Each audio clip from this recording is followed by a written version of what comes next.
আমি ভালোবাসি আমার বোরে, প্রেম করেই বিয়ে। মূল ব্যাপার হচ্ছে যে আসলে প্রেমের বিয়ে তো। আচ্ছা যে জব আমি করি আচ্ছা, তাতে চিকিৎসাটা করানো যাবে না, প্রাইসিসটা টাকার। টাকা।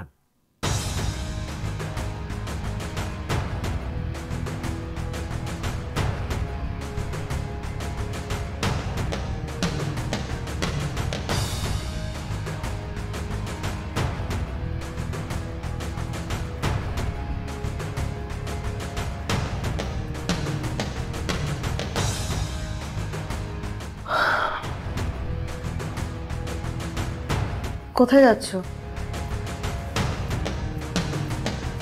দোকানে।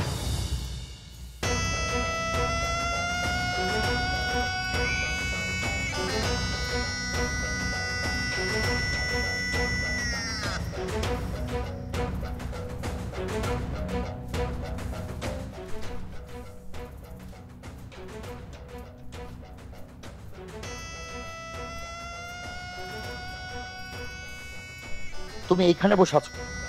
পাও ঝুলাই একটু আরাম করে বলছি, আরাম আনি। আপনিও বসেন। আচ্ছা, তোমার সমস্যাটা কি বলো? সমস্যা আছে দিকে তো রাখছি। এখানে প্রবলেম দেখায় কোনো লাভ নাই, কাজটা তোমাকেই করতে হবে। তোমার পিছনে যথেষ্ট ইনভেস্ট হয়ে গেল। আমি কি কইছি যে কাজ আমি করবো না? কাজ আমি করবো, কিন্তু একলা সম্ভব না। একটা অ্যাসিস্ট্যান্ট থাকবো, লেডিস অ্যাসিস্ট্যান্ট। বোকার মতো কথা বলে না, এখানে বিশ্বাসী মেয়ে মানুষ কোথায় পাবো? আপনার কিছু কর্ম লাগবো না, আমি ম্যানেজ করে ফেলাইছি, আপনি খালি পেমেন্টটা দিবেন। ওকে, যা লাগে দেবো, কিন্তু দ্রুত কাজটা শেষ করতে হবে। জলদি করবো, ওই জলদি করানোর লিগে ওই মেয়েটা আর আমি আপনার ওয়াইফের সঙ্গে থাকবো। হোয়াট? তোমার কি মাথা খারাপ হয়ে গেছে? এটা কোনোভাবে সম্ভব না। সম্ভব, এবং আপনি সেটা করবেন।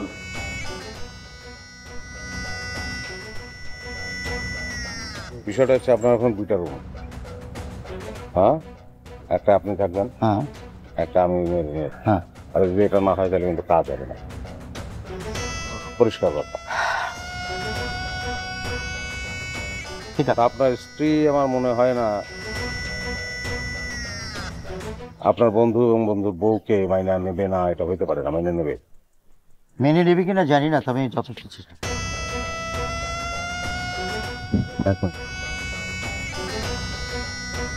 আবার কি? আপনি আপনার বউরে মারতেছেন কেন জানতে পারি? তুমি একজন কিলার, মেরে চলে যাবা, বাস, আর কিছু লাগবে না। একটা মানুষকে মারতাছি, কেন মারতাছি এটা জানবো না?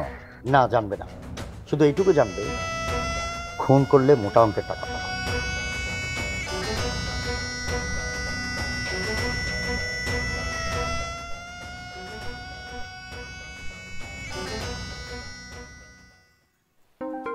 আমি একটা কথা বলবো, বাংলাদেশ থেকে চেন্নাইয়ের দূরত্ব খুব বেশি নয়, কিন্তু প্রতিদিনের ফ্লাইট আছে, আসা যাওয়া করে চিকিৎসা করলে হয় না?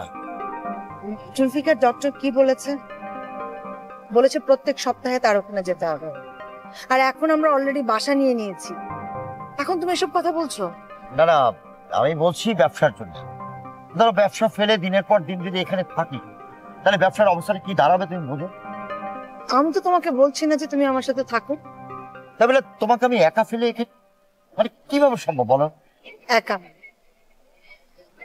জুলফিকার, তুমি ব্যবসার জন্য প্রায় দেশের বাইরে যাও এবং লং টাইমও তুমি স্টে করো, তখন কি আমি একা থাকি না? হ্যাঁ থাকো, সেটা তো নিজের বাসায়, নিজের শহর, তাই না? দেখো, প্রবলেমটা আমার, আমি এটার শেষ দেখতে চাই।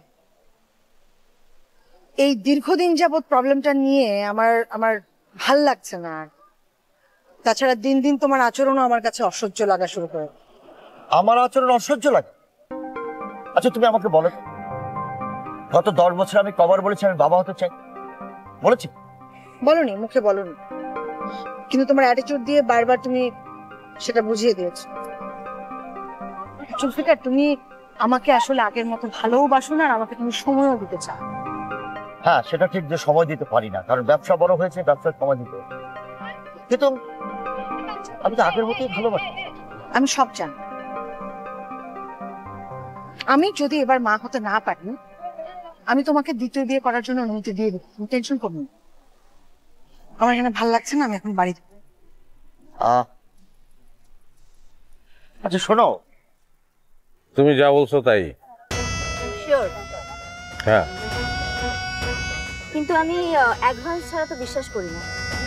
কিন্তু টাকা তো দেবে জুলফিকার সাহেব। আমি তো আপনাকে চিনি, আমি তো কোনো জুলফিকার সাহেবকে চিনি না।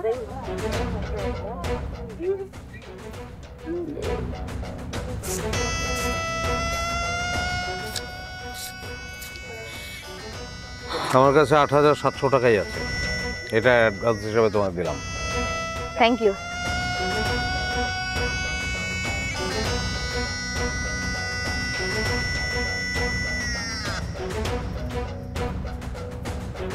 ওকে, কি হলো হঠাৎ এরকম ভাবে হাত ধরছেন কেন? আমার বউয়ের হাত। সে যখন কাজে নামবো তখন। তুমি বোঝো নাই, কি বুঝি নাই? সেটা বোঝানো যাবে না। মানে?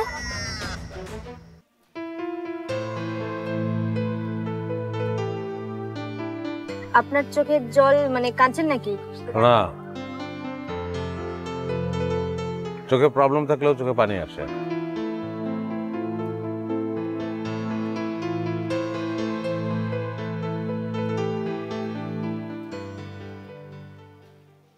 খবরদার, খবরদার, আমি বলছি তুমি হাসবে না। কেন বুঝতেছো না? একা একা তো আমার ভালো লাগতেছে না। হ্যাঁ, তুমি বুঝতে পারছো না কেন? আমি 2 দিনের মধ্যে চলে আসবো। না, আমি জানি তুমি 2 দিনের মধ্যে আসবে না, তোমার আসতে আরো লেট হবে। সেই জন্যই আমি তোমার কাছে চলে আসছি। শোনো, তোমার আর আমার রাস্তা ক্লিয়ার করার জন্য আমি এখানে আসছি। জাস্ট 2টা দিনের পর।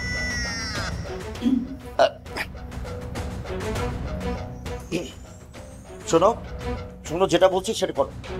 MM গ্রুপের সাথে কাজটা আমরা করতে চাই। এই এমএম গ্রুপ আবার কি? স্যার স্যার বলো, স্যার স্যার স্যার। আরে এত কথা বলছো কেন? আবার কথা বলো, রাখো। ওকে,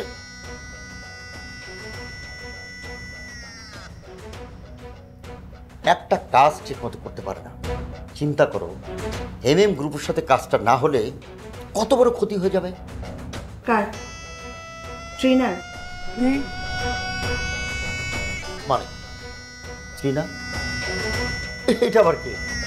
আরে আমি তো আমার অফিসের ম্যানেজারের সাথে কথা বললাম, আমি যে রুহুল আমিন। না, তুমি তোমার গার্লফ্রেন্ড ট্রিনার সাথে কথা বলছিলে। আরে বাবা, আমার কথাটা বোঝার চেষ্টা করো। দেখো, চেক করো কি নামে সেভ করা আছে, দেখো দেখো। নাম্বারটা যেই নামে সেভ করবে সেই নামটাই শো করবে। কিন্তু আমি জানি ওই পাশে ট্রিনা ছিল। ওকে বলো 3-4টা মাস অপেক্ষা করতে। ডাক্তার এবারও ফেল করবে আর ওর পথটা ক্লিয়ার হয়ে যাবে। টেনশন নিতে নিষেধ করো। তোমাকে ফোনে না পেয়ে রুহুল আমিন আমাকে কল করেছিল পরশুদিন সকাল 10টায় MM গ্রুপের সাথে মিটিং।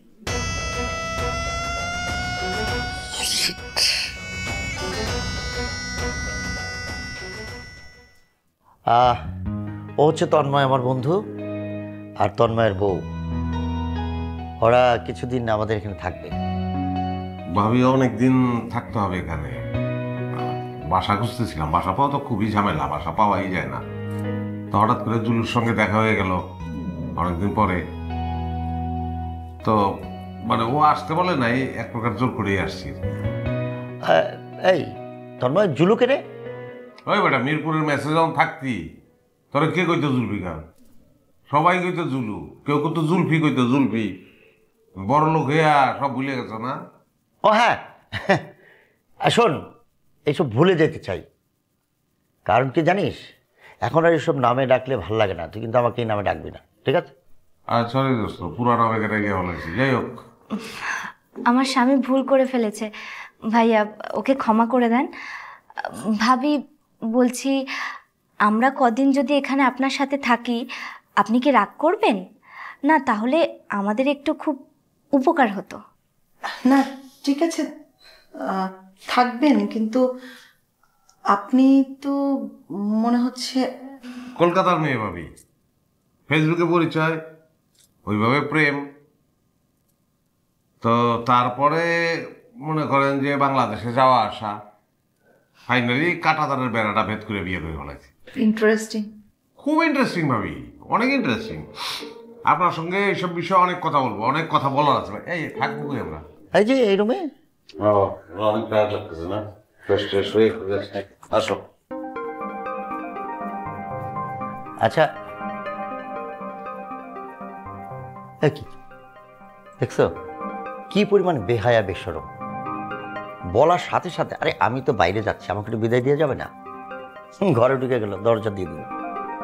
কতদিন থাকবেন ওনারা? আমাকে বলছে 10 দিন, কাজটা শেষ হলে চলে যাবে। কি কাজ? কাজ ওই যে ডাক্তার দেখাবে, ডাক্তার দেখায় ওরা চলে যাবে। আচ্ছা নিয়ে আমার তো লেট হয়ে যাচ্ছে, আরও যদি দেরি করি তাহলে ফ্লাইটটা মিস করে দেবে।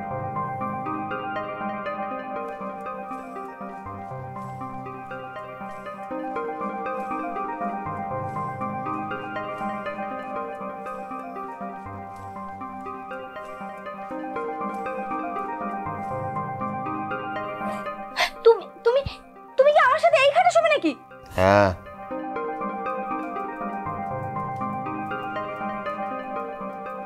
এর মধ্যে তো আর কোনো খাট নাই, তাই না? আমার হাজব্যান্ড অ্যান্ড ওয়াইফ না, এক খাটে শোবো না? দেখো আমি কিন্তু তোমাকে ধাক্কা মেরে ফেলে দেবো, যাও নিচে গিয়ে শো। আচ্ছা নিচে গিয়ে শুইলাম কি শুইলাম না সেটা কথা না, আমি তো এখানে শুয়েই থাকবো, তাই না? প্রবলেম কি বলো তো? আমার তো জানতে ইচ্ছে করতেছে, মানে আমি এখানে শুয়ে থাকলে কি হবে? আচ্ছা তুমি কি বুঝতে পারছো না কি প্রবলেম? কিন্তু তোমার কথাবার্তা, তোমার চেহারা দেখে মনে হচ্ছে যে আমি যেখানে শুয়ে থাকার পরে আরো কি জানি ঘটবে। কি ঘটবে বলো তো? আর কি ঘটবে?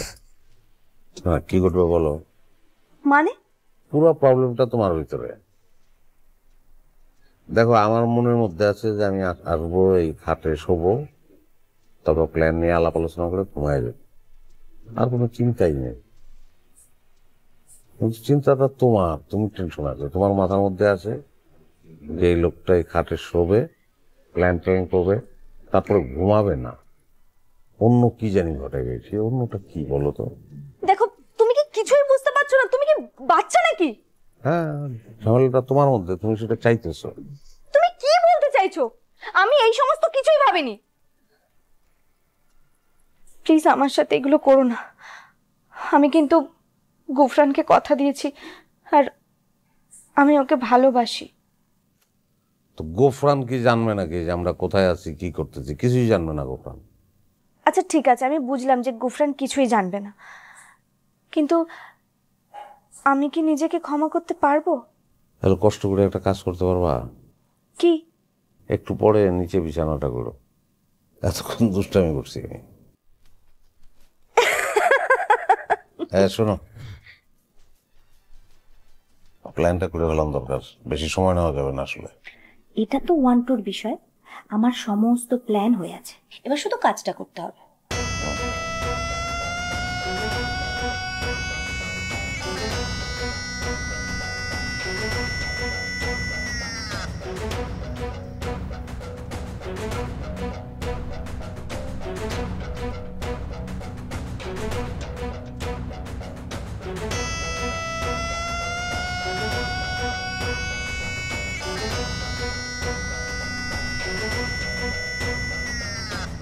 কি ব্যাপার? না আসলে ভাবে আসার পর থেকে সালাম করে হয়নি তো, তাই। আসসালামু আলাইকুম। আপনাদের কি বালিশ লাগবে? না লাগবে বালিশ। ওই রুমে কিন্তু 2টা বালিশ দেয়া আছে। ওই রুমে 2টা বালিশ আমি দেখলাম, 2টা থাক থাক, চলো 2টা বালিশ আছে।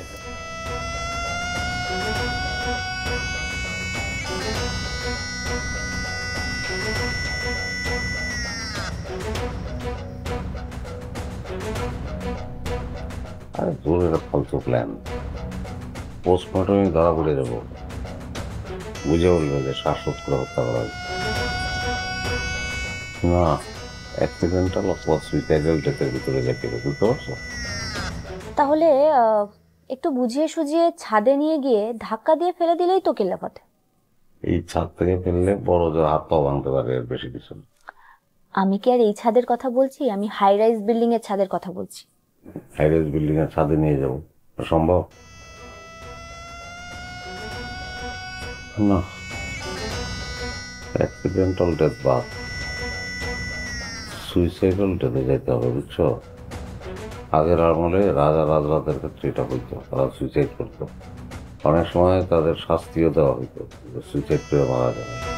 আচ্ছা সে কি আমাদের কথায় বিষ খেয়ে আত্মহত্যা করবে? সে আত্মহত্যা করবে না, আমরা আত্মহত্যা করাবো। সমস্যা হলো বিষ তো নাই আমার কাছে, আমার কাছে আছে ঘুমের ট্যাবলেট। তাহলে কি হবে? সুইসাইডাল ডেথের চিন্তা বাদ, ঘুমের ওষুধ খাওয়াইয়া অজ্ঞান করে হলো, তারপরে ফ্যানের সঙ্গে ঝুলাই দেবো। এই প্ল্যানটা পারফেক্ট।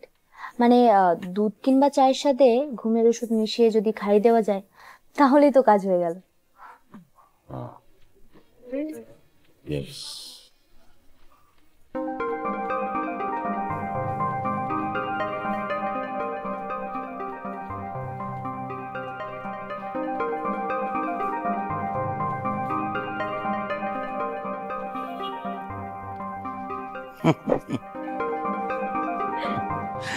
আরে আরে, দাঁড়া দাঁড়া দাঁড়া, ওপেন জায়গা, মানুষজন দেখে কি বলবে? ছাড়বো না, কোনো দিনও ছাড়বো না। 7 দিন ধরে তোমাকে দেখুন, একদম পাগলের মতো হয়ে। আমি তোমাকে অনেক অনেক বেশি ভালোবাসি। মিথ্যা কথা বলছো, তুমি আমার চেয়ে নয়নাকে বেশি ভালোবাসো। একসময় বাসতাম, এখন না। এখন আমার জীবনে শুধু তুমি আর তুই। তাহলে নয়নাকে নিয়ে ওখানে এতদিন পড়েছিলে কেন? রাস্তা ক্লিয়ার করার জন্য। তোমার আর আমার মাঝখানে কাউকে রাখবো না। সত্যি কথা বলছো? 2টা দিন অপেক্ষা করো, দেখো সত্য কিনা, সবই দেখতে পাবা। অত কিছু আমার দেখা লাগবে, চলো না আমরা আজকে বিয়ে করে ফেলি। বিয়ে তো করবোই, তুমি 2টা দিন অপেক্ষা করো, বিয়ে করা যাবে, সবকিছু শেষ হোক তারপরে বিয়ে করবো। আরে আরে কই যাও তুমি? হ্যাঁ, 2টা দিন ওয়েট করতে যাচ্ছি। মানে ওয়েট করা মানে তো তুমি এখান থেকে চলে যাওয়া না, বুঝো না? কে বলেছে আমি চলে যাচ্ছি? হ্যাঁ, 2টা দিন পরে ঠিকই ফিরে আসবো, আর সেদিন বিয়ে না করে বাসায় ফিরবো। ওকে। আরে দাঁড়াও, আমি গাড়ি নিয়ে আসছি, যাও।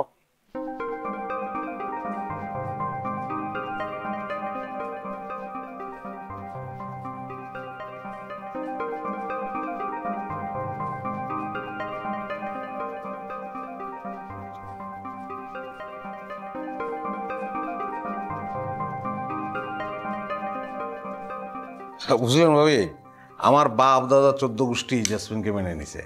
প্রবলেম খালি ওই মীর গুফরান। মীর গুফরান কে? আমার শ্বশুর। কি বললে? মীর গুফরান তোমার শ্বশুর? ও সরি, না শ্বশুর না, আমার সম্বন্ধী। আমার শ্বশুরের নাম মীর আরমান। আসলে জীবিত অবস্থায় দেখি নাই তো, সে কারণে ভুলে যাই। মির্জাপুরের বংশধর। আপনি কিন্তু অনেক মজার মানুষ তন্ময় ভাই। চা খাবেন আপনারা? হ্যাঁ, চা চা খাবো, কিন্তু চা তো আমি বানাবো। এই তন্ময় হাসান চা বানাবো। এই যে তুমি বলো না ভাবি, কি মানে আমি কেমন চা বানাই বলো? জি ভাবি, ও সত্যিই খুব সুন্দর চা বানায়। ঠিক আছে, তাহলে হয়ে যাক তন্ময় হাসানের স্পেশাল চা। জি, জাস্ট 5 মিনিট। হ্যাঁ, হেল্প লাগলে ডাকবেন। হ্যাঁ।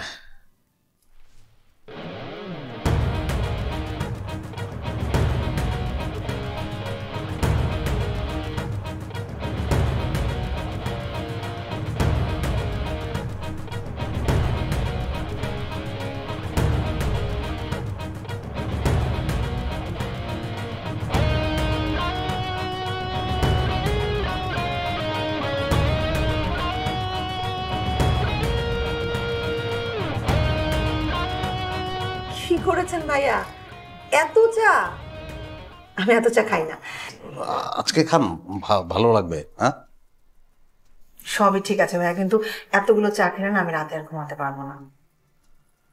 একটা কাজ করেন, আপনি এটা না, আমি এটা নিচ্ছি।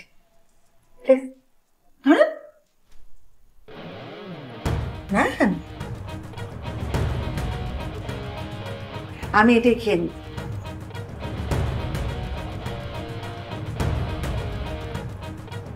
বাহ, আসলে চমৎকার। র চা যে এত মজার হয় তা আপনার হাতে চা না খেলে একদম বুঝতে পারবেন না। কি হলো, আপনি দাঁড়িয়ে আছেন কেন? বসেন। হ্যাঁ।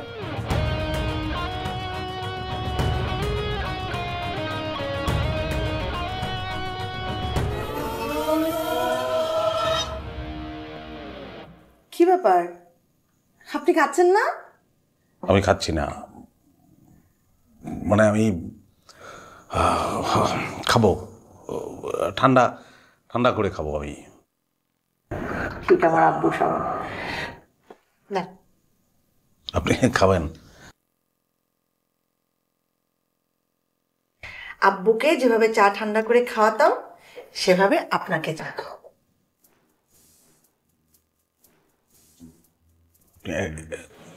একটা চুমুক দেন।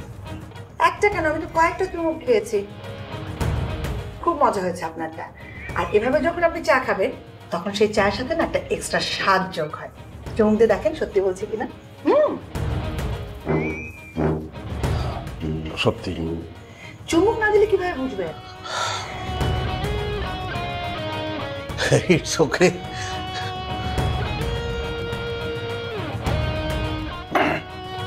অপূর্ব, বুঝতে পেরেছি, আমার আর চা খাওয়া হবে না। আব্বুর সাথে যখন চা খেতে বসি সেম ঘটনা হয়। আব্বুকে চা ঠান্ডা করে খাওয়াতে খাওয়াতে আমার চাটা ঠান্ডা হয়ে যায় আর চা খাওয়াই হয়।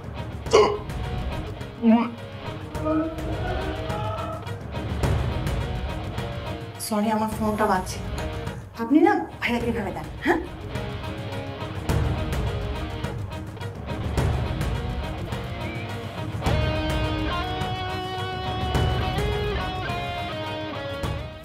কি অবস্থা?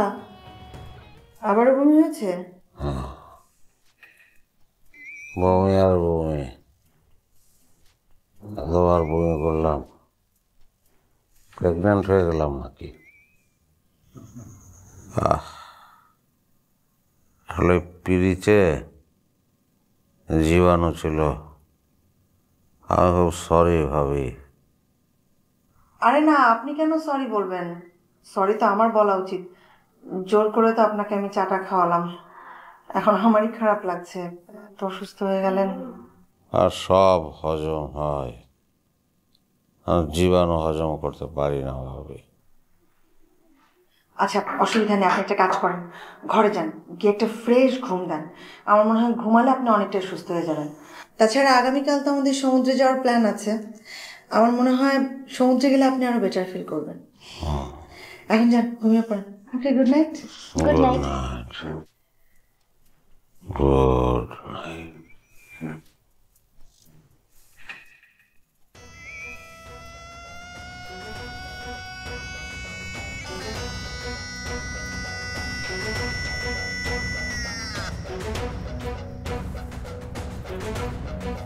এত রাতে কই যাও? বিষ আনতে। সমুদ্র পাড়ে তো ডাব পাওয়া যাবে, ডাবের ভিতর বিষ মিশিয়ে দেবো, খেলা শেষ।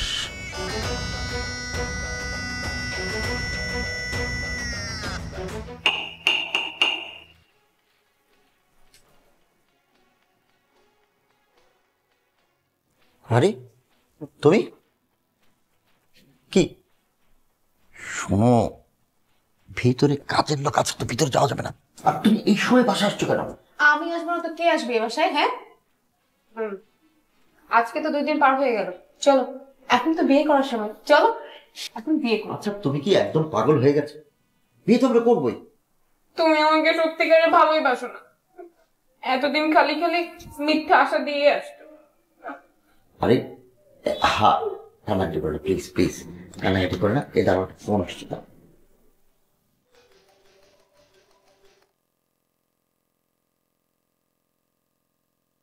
বস, সব কিছু আন্ডার কন্ট্রোলে। আন্ডার কন্ট্রোল বুঝতে পারি, কাজটা করছিস কিনা সেটা বল। কাজের 15 আনা হয়ে গেছে, 1 আনা বাকি। বিষ আমার হাতে, খালি খাওয়াই দেবো, খেলা শেষ। 2 জন মানুষ, একটা মানুষকে ফোন করতে পারতেছি। তাই তোরা কি গিলা নাকি ভক্তা? আরে দূর চিল্লেন না, হয়ে যাবো সবুর।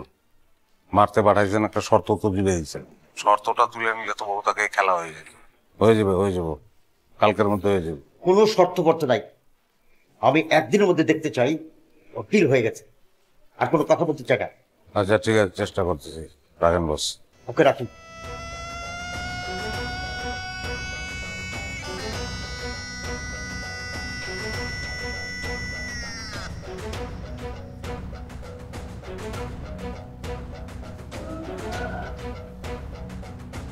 বুঝতে পারছো যে কি ঘটনা ঘটতেছে? এখন আর কোনো টেনশনের কিছু নেই। চলো তোমার আমি আগে দিচ্ছি, চলো চলো গাড়িতে নামাই দিয়েছি। কোথায় ভাবলাম যে তিনজন মিলে একটু সমুদ্রে যাব, একটু ভিজবো, মনটা ভালো হবে সবার। ভাইয়া এখন যেতে চাচ্ছে না। ও একটু এমনই ভাবি, আসলে সমস্ত কাজে না ঠিক সময় মতো গুবলেট করে দেয়। উপরে উপরে দেখায় খুব ভালো মানুষ, কিন্তু ভিতরে ভিতরে না খুবই খারাপ। এই মানুষগুলো কিন্তু খুব খারাপ হয় ভাবি। কই ডাকেন তো তাকে। তন্ময় ভাইয়া, কি ব্যাপার? পেছনে দাঁড়িয়ে দাঁড়িয়ে কুটনি মহিলাদের মতো কথা শোনা হচ্ছে আমাদের, না? আসেন বসেন, আপনার বিচার আছে, বসেন। এখন বলেন আপনার কি বিচার করব? তুমিও কি অভিযোগ করলা ভাবির কাছে? বললাম যে আমার শরীর খারাপ, আর তুমি বললো আমি যেতে চাই না। এটা কোনো কথা? হ্যাঁ, যাও চা বানায় নিয়ে আসো, ঠিকঠাক মতো বানাবা। হ্যাঁ,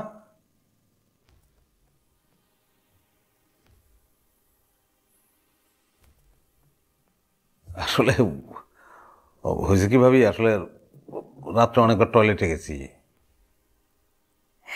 আপনার সাথে না আব্বুর হুবহু মিলে যাচ্ছে।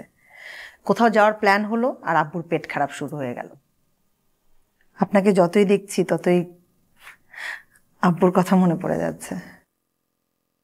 আমার বয়স যখন 10 বছর, তখন আব্বু আম্মুর ডিভোর্স হয়। আম্মু অবশ্য আরেকটা বিয়ে করেছে, কিন্তু আব্বু আমাকে নিয়েই রয়ে গেলেন, ব্যবসা আর আমি। ভালোই ছিল আমাদের সময়গুলো। 5 বছর আগে হঠাৎ আব্বু ছেড়ে চলে গেলেন। তার মানে আপনাদের বিয়ের পরে? হ্যাঁ, ততদিনে আমাদের বিয়ের অলমোস্ট 5 বছর পার হয়ে গেছে। ও, থ্যাংক ইউ।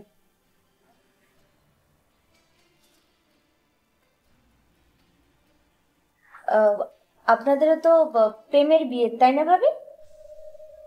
হ্যাঁ, 3 বছর প্রেম করার পর জুলফিকারকে আব্বুর সাথে দেখা করে। আব্বু ওকে খুব পছন্দ করে, তারপর ধুমধাম করে আমাদের বিয়ে দিয়ে দেয়। প্রথম 5টা বছর আমাদের না খুব ভালো কেটেছে। আব্বু মারা যাওয়ার পর আমি জানতে পারলাম আমি মা হতে পারবো না। তারপর থেকে জুলফিকার কেমন যেন চেঞ্জ হয়ে গেল। ভাবি চা ঠান্ডা হয়ে যেতেছে, খাইতে খেতে কথা বলে। জুলফিকারের এতটাই পরিবর্তন হয়েছে যে ও এখন আমাকে মেরে ফেলতে চাইছে। বলেন কি ভাবি, জুলফিকার আপনাকে মেরে ফেলতে চায়? হ্যাঁ, এবং সেটা আপনাদের মাধ্যমে।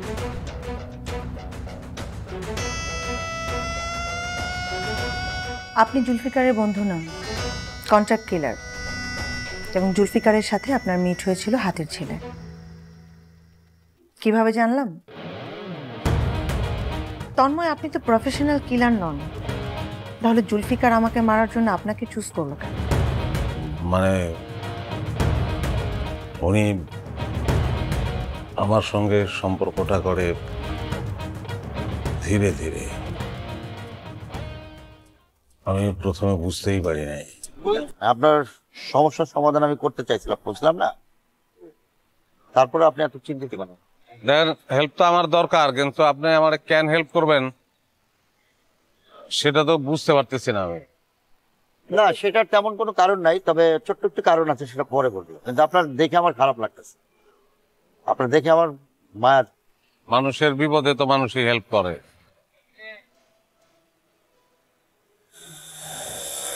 এটা রাখেন, আরে ধরেন না, আপনার সমস্যার সমাধান করেন। আগে যা দেওয়া হয়েছে এটা মিলে এখানে 1020 টাকা আছে, 2 লাখ টাকার মতো দেওয়া হয়েছে মনে হয়। আপনি আপনার কাজের সমস্যার সমাধান করেন। আচ্ছা, আসসালামু আলাইকুম।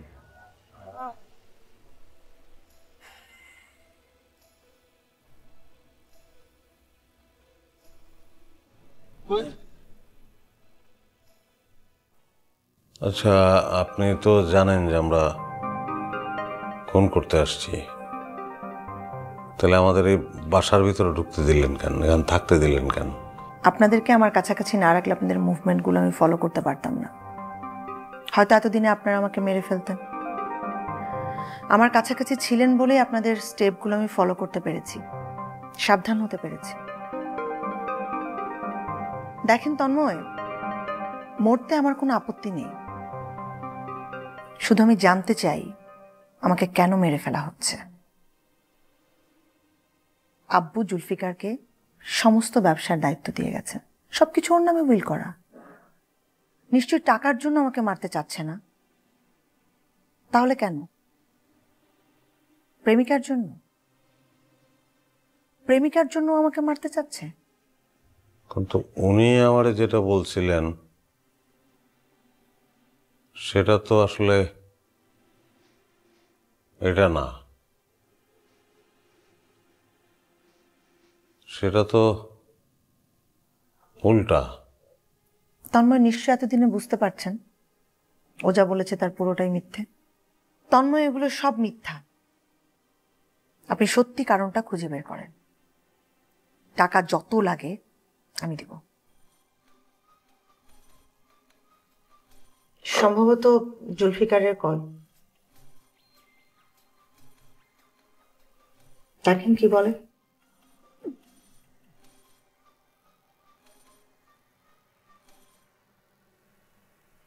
জেসমিন, আপনি চাটা বেছে নেন না, কমোটে ফেলবেন, আর কাপটা ডাস্টবিনে।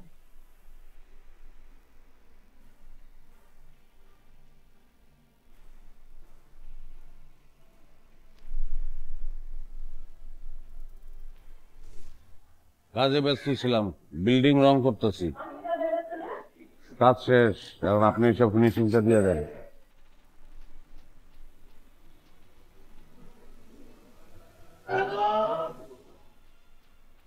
এভরিথিং ডান? না, এখনো না। মানে কি তুমি এখন, তুই আমার সাথে বেইমানি করেছিস? তোর বউরে তুই মারতে চেয়েছিস, কারণটা কি বল?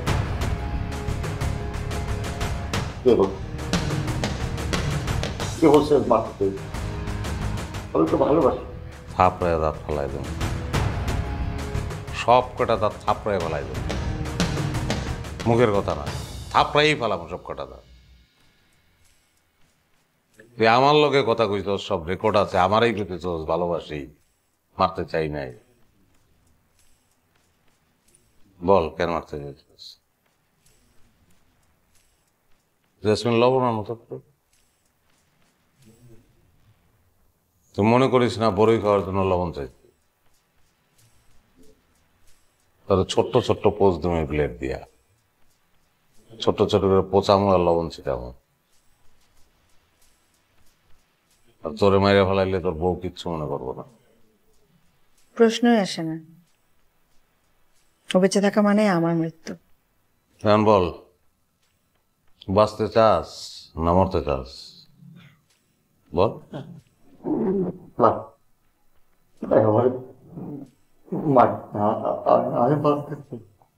খুন করতে চাইছিলি কেন বল? কনালে বল দিলাম লোকে ব্যবসা সম্পত্তি বল। ইদানিং বাবা ডাক্তার খুব সুন্দর, মন খারাপ,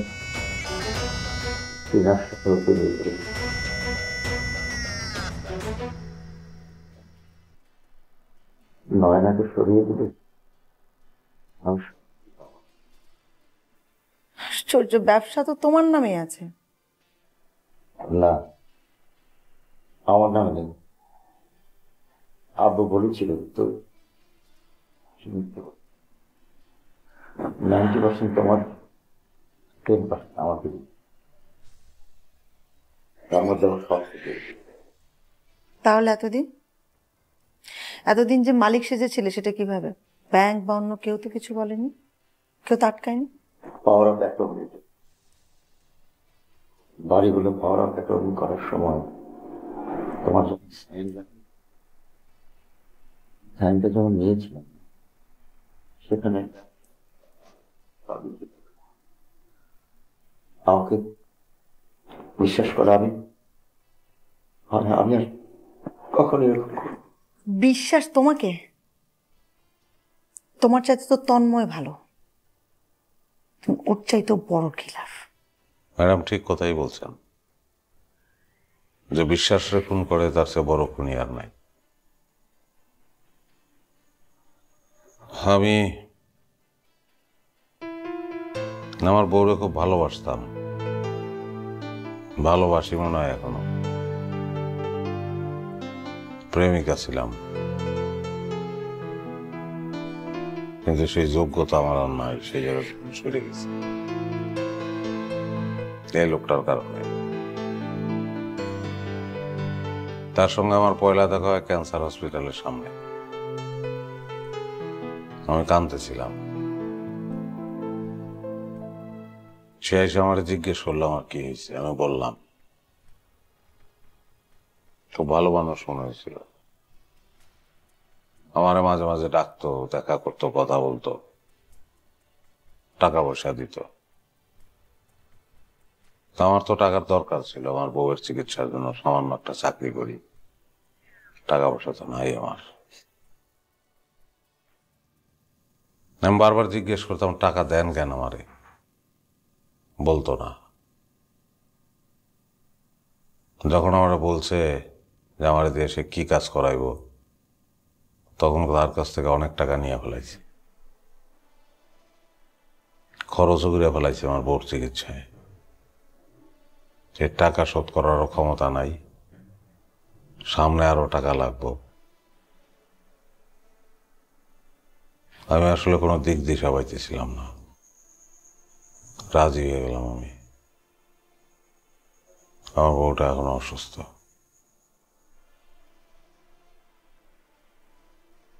ম্যাডাম আমার কোনো টাকা লাগবে না, পারলে এই মেয়েটার 2 লাখ টাকা দিয়ে দিয়েন। না ম্যাডাম, আমার টাকাটা লাগবে না। আপনি পারলে ওনার স্ত্রীকে বাঁচান। তন্ময়, আমি আপনাকে একটা বড় দায়িত্ব দিতে চাই। আপনি কি আমার কথা শুনবেন? যতদিন পর্যন্ত আমি না বলবো, ততদিন পর্যন্ত এই লোকটাকে এখানে আটকে রাখবেন। আমি দেশে ব্যাক করব, ব্যবসা বাণিজ্য সম্পত্তি সবকিছু নিজের দখলে নেব, ডিভোর্সের কাগজপত্র রেডি করব, তারপর ওর মুক্তি। আশা করি ততদিনে আপনার স্ত্রীও সুস্থ হয়ে যাবেন। আমি গিয়ে ওনার উন্নত চিকিৎসার ব্যবস্থা করব, আপনি কোনো টেনশন করবেন না। আপনি শুধু ওর দিকে খেয়াল রাখবেন, কিছুতেই ও যেন এখান থেকে নড়তে না পারে।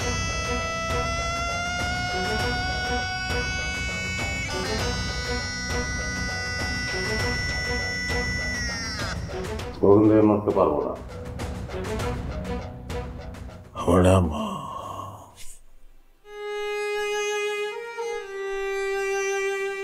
যদি পারেন আমার মাফ করে দিয়ে। আমাকেও ক্ষমা করে দেবেন ম্যাডাম। লয়না, আমাকে আরেকটা সুযোগ দেওয়া যায় না।